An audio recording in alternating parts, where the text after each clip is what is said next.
ఈరోజు ఒకవేళ నువ్వు ప్రభువుకు ప్రార్థన చేస్తున్నావు, ఉపవాసం ఉంటున్నావు, దేవుని సన్నిధికి క్రమంగా వస్తున్నావు, నువ్వు దేవుని యొక్క పరిచర్య కోసం చేయగలిగిన సహాయం చేస్తున్నావు, అయినా నీకు జవాబు రావటల్లా.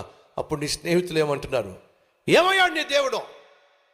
పొద్దున్న లేస్తే ప్రార్థన అంటావు, పొద్దున్న లేస్తే దేవుడు అంటావు, పొద్దున్న లేస్తే ఉపవాసం అంటావు, పొద్దున్న లేస్తే సువార్త అంటావు, సాక్ష్యం అంటావు, కల్వరి టెంపుల్ అంటావు. ఏమయ్యా నీ దేవుడు? నీ స్నేహితులను ప్రశ్నించవచ్చు, నీ బంధువులు నిన్ను ఆడిపోసుకోవచ్చు. నువ్వు నమ్మే దేవుడు నిజంగా దేవుడైనట్లయితే ఎందుకు నీకు జవాబు రావటల్లా? ఎందుకు ఆయన నీకు జవాబు ఇవ్వటంలా? ఎందుకు నీ మొర వింటల్లా?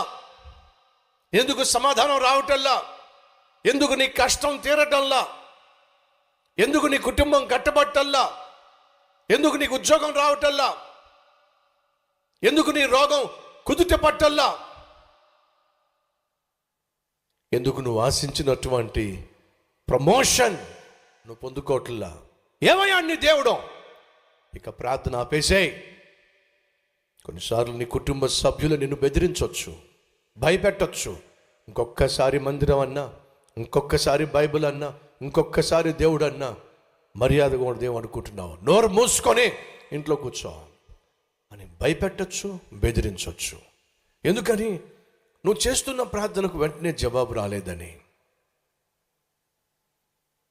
నువ్వు చేస్తున్నటువంటి ఉపవాసాలకు దేవుని దగ్గర నుంచి జవాబు రాలేదని చెప్పి నీ చుట్టూ ఉన్నవాళ్ళు ఇదిగో నిన్ను గద్దించవచ్చు, నీ నోరు మూసే ప్రయత్నం చేయొచ్చు, నిన్ను ప్రార్థించకుండా చేయొచ్చు, నీ బ్రతుకింతే అని చెప్పి నిన్ను అవమానపరచవచ్చు, నిందించవచ్చు, గాయపరచవచ్చు.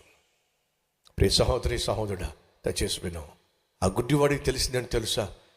ఈ లోకంలో ఎవరైనా నన్ను బాగు చేయగలవాడు ఉన్నాడు అంటే ఒకే ఒక్కడు, ఆయన ప్రభు అయిన యేసుక్రీస్తు.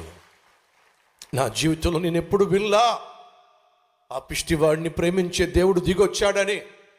నా జీవితంలో ఎప్పుడు వినలా కుష్టు రోగులను ప్రేమించేవాడు దిగొచ్చాడని. నా జీవితంలో నేను ఎప్పుడు వినలా గుడ్డివాడికి కూడా కళ్ళిచ్చే దేవుడు దిగొచ్చాడని. ఫస్ట్ టైం వింటున్నా.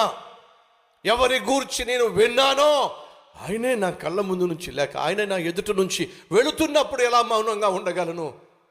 ఈ అవకాశాన్ని పోగొట్టుకున్నట్లయితే మరలా నాకు అవకాశము రాదేమో. ఎంతమంది గద్దించినా, ఎంతమంది నోరు మూయించే ప్రయత్నం చేసినా ఆ గుడ్డోడు మాత్రం నోరు మూయలేదండి.